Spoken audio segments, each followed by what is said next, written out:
Assalamualaikum warahmatullahi wabarakatuh. Halo semuanya, selamat pagi, selamat malam, dan selamat malam untuk kita semua. Salam sejahtera, perkenalkan saya Umar Al-Fatul Jannah dari kelas 10-6.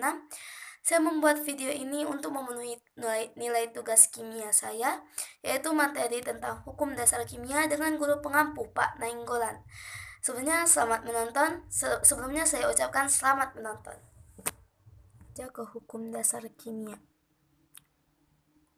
Hukum dasar kimia yang pertama yaitu Antonio Laurent Lavoisier pada tahun 1743 hingga 1794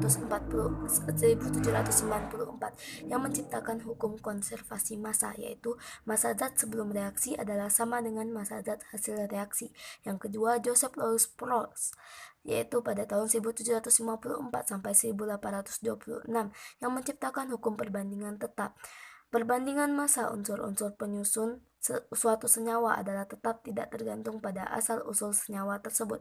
Ketiga, John Dalton pada tahun 1766 hingga 1844 yang menciptakan hukum perbandingan berganda, yaitu yang berbunyi, bila dua unsur membentuk senyawa, massa-massa dari satu unsur yang bergabung dengan massa dari unsur lainnya merupakan perbandingan bilangan bulat terhadap satu dengan yang lainnya. Dan yang terakhir, Gay-Lussac pada tahun 1778 hingga 1850, yaitu hukum perbandingan volume yang berbunyi, pada suhu dan tekanan sama, volume gas yang bereaksi dan volume gas hasil reaksi merupakan perbandingan bilangan-bilangan bulat. Selanjutnya, sebelum kita masuk ke dalam hukum dasar kimia, kita harus mengetahui dulu yaitu massa molekul relatif dan massa atom relatif.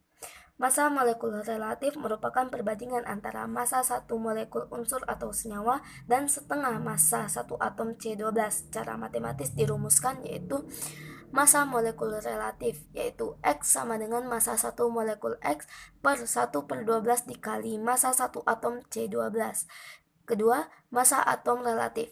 Massa atom relatif merupakan massa dari suatu atom yang didasarkan pada kelimpahan isotop di alam. Untuk mempermudah penghitungan, massa atom relatif juga dapat dinyatakan sebagai perbandingan massa satu atom dan setengah massa satu atom C12. Dapat dirumuskan sebagai massa atom relatif, yaitu X sama dengan massa satu atom X per 1/12 dikali massa satu atom C12. Selanjutnya, hukum dasar kimia. Yang pertama, hukum Lavoisier yang dicetuskan oleh ilmuwan asal Prancis yaitu Antonio Laurent Lavoisier. Dalam penelitiannya, Lavoisier membakar merkuri cair berwarna putih dengan oksigen sampai dihasilkan merkuri oksida berwarna merah. Tidak sampai situ saja, Lavoisier memanaskan merkuri oksida sampai terbentuk merkuri cair berwarna putih dan oksigen. Dari penelitian tersebut diperoleh bahwa proses pembakaran sama dengan massa oksigen yang terbentuk setelah merkuri oksida dipanaskan. Oleh karena itu, hukum Lavoisier dikenal sebagai hukum kekekalan massa. Pernyataan hukum tersebut adalah massa total zat sebelum reaksi sama dengan massa total zat setelah reaksi. Kedua yaitu Joseph Louis Proust, yaitu seorang ilmuwan asal Prancis yang meneliti perbandingan massa unsur yang terkandung di dalam suatu senyawa pada tahun 1799. Hukum Proust dikenal sebagai hukum perbandingan tetap karena penelitian ini membuktikan bahwa setiap senyawa tersusun atas unsur-unsur dengan komposisi tertentu dan tetap. Adapun pernyataan hukum Proust adalah perbandingan massa unsur-unsur dalam suatu senyawa adalah tertentu dan tetap. Selanjutnya yaitu John Dalton, seorang ilmuwan asal Inggris yang melakukan penelitian dengan membandingkan massa unsur-unsur pada beberapa senyawa. Senyawa yang digunakan Dalton adalah karbon monoksida yaitu CO dan karbon dioksida yaitu CO2. Dari perbandingan keduanya diperoleh hasil seperti di gambar, yang artinya yaitu jika dua unsur dapat membentuk lebih dari satu senyawa dengan salah satu massa unsur dibuat tetap, maka perbandingan massa unsur lainnya dalam senyawa tersebut merupakan bilangan bulat yang sederhana. Selanjutnya yang terakhir yaitu hukum Gay-Lussac yang dicetuskan oleh ilmuwan asal Prancis yaitu Joseph Gay-Lussac. Lussac meneliti tentang volume tentang volume gas alam suatu reaksi kimia. Berdasarkan penelitiannya, Lusak mengambil kesimpulan bahwa perubahan volume gas dipengaruhi oleh suhu dan tekanan. Pada suhu dan tekanan tertentu, yaitu 1 liter gas nitrogen bisa bereaksi dengan 3 liter gas hidrogen yang menghasilkan 2 liter gas amonia. Persamaan reaksinya yaitu N2 ditambah 3H2 menghasilkan reaksi 2NH3, yang artinya pada suhu dan tekanan yang sama, perbandingan volume gas yang bereaksi dan hasil reaksi merupakan bilangan bulat yang sederhana. Oke, yang terakhir, hipotesis Avogadro yang dicetuskan oleh seorang ilmuwan asal Italia, yaitu Amedeo Avogadro. Maaf, ada tulisan salah. Amedeo Avogadro pada tahun 1811. Avogadro menyatakan bahwa partikel unsur tidak selalu berupa atom yang berdiri sendiri, melainkan bisa berbentuk molekul unsur, contohnya H2, O2, N2, dan P4.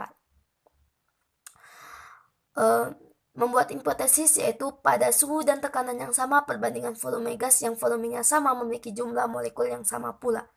Secara matematis dapat dirumuskan koefisien X per koefisien Y sama dengan volume X per volume Y sama dengan jumlah molekul X per jumlah molekul Y. Oke, langsung saja ke contoh soal.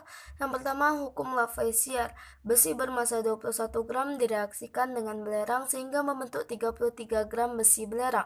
Tentukan massa belerang yang bereaksi. Oke, langsung saja ke pembahasan. Jadi massa besinya adalah 21 gram, yang ditanya yaitu massa belerang, berarti ditambah massa belerang, kemudian menghasilkan massa besi belerang yaitu 33 gram. Berarti massa besinya itu bisa pindah ruas dari plus menjadi pindah ruas jadi minus. Jadi massa belerang sama dengan massa besi belerang dikurang massa besi. Berarti massa besi belerang yaitu 33 gram dikurang 21 gram yang menghasilkan 12 gram. Jadi massa belerangnya yaitu 12 gram. Bisa dilihat. Oke, betul. Yang kedua yaitu ada hukum Gay-Lussac. 1 liter gas hidrogen bereaksi dengan 1 liter gas klorin. Berarti 1 liter gas hidrogen yaitu H2 dengan 1 liter gas klorin yaitu Cl, sehingga dihasilkan 2 liter gas hidrogen klorida, berarti HCl. Jika gas hidrogen yang direaksikan 5 liter, berarti tentukan gas hidrogen klorida. Oke, langsung ke pembahasan. Nah, volume H2 yaitu hidrogen di situ 1, yang diketahui 1, berarti volume klorinnya juga 1 dan volume HCl-nya 2, berarti 1 banding jadi volume H2 dibanding volume Cl2 dibanding volume HCl itu adalah 1 banding 1 banding 2. Nah, jika diketahui yaitu volume H2-nya 5, tentukan gas hidrogen klorida. Nah, berarti 5 itu dikali 1 dengan volume Cl2, berarti 5 kali 1, 5. Untuk mencari HCl-nya berarti volume H2 itu dikali dengan volume HCl yang awal, yaitu 5 dikali 2. Berarti hasilnya 10. Ketiga itu ada hukum Dalton. 2 buah senyawa oksida nitrogen NO yang tersusun atas unsur oksigen dan nitrogen dengan komposisi sebagai berikut. Ada senyawa 1 yaitu massa nitrogen 28, massa oksigen 16. Senyawa 2 ada massa nitrogen 28 dan massa oksigen 48. Oke, tentukan perbandingan antara massa oksigen pada senyawa 1 dan senyawa 2. Jadi itu ada berarti massa oksigen senyawa 1 dibanding massa oksigen senyawa 2, berarti 16 dibanding 48. Jadi 16 dibagi 16 itu 1, 48 dibagi 16 berarti 3. Jadi perbandingan antara massa oksigen pada senyawa 1 dan 2 itu ada 1 banding 3. Oke, bisa dilihat pembahasannya. Oke. Selanjutnya ada hukum Prost. Senyawa karbon dioksida dibentuk dari unsur karbon dan oksigen dengan perbandingan massa karbon dan oksigen adalah 3 banding 8. Jika unsur karbon yang bereaksi adalah 1,5 gram, tentukan massa oksigen yang bereaksi dan massa karbon dioksida yang terbentuk. Oke, berarti eh, langsung saja lah. Nah, masa karbonnya 3 dibanding dengan masa oksigennya 8 dibanding masa karbon dioksida yang belum kita ketahui ya tadi. Nah, tapi karena masa karbon itu ditambah masa oksigen menghasilkan masa karbon dioksida, berarti masa karbon itu ditambah, berarti 3 ditambah 8 menjadi 11. Berarti masa karbon dioksidanya dapat kita ketahui 11. Oke, yang kedua itu diketahui masa karbonnya 1,5 gram. Berarti yang belum kita ketahui yaitu masa oksigen dengan masa karbon dioksida. Nah, karena masa karbon itu yang pertama, berarti bisa 8. Bentar. Masa oksigen yang pertama itu dibagi dengan masa karbon yang pertama dikali dengan masa karbon yang kedua. Berarti 8/3 dikali 1,5 gram. Jadi masa oksigen yang diperlukan itu berarti 8/3, 8 sesuai yang saya ngomong tadi, masa oksigen dibagi masa oksigen yang pertama dibagi dengan masa karbon yang pertama dikali dengan masa karbon yang kedua. Berarti 8/3 dikali dengan 1,5, yaitu 8 dikali 1,5 berarti 8 ditambah 4 yaitu 12. 12 dibagi dengan 3 yaitu 4 gram. Oke.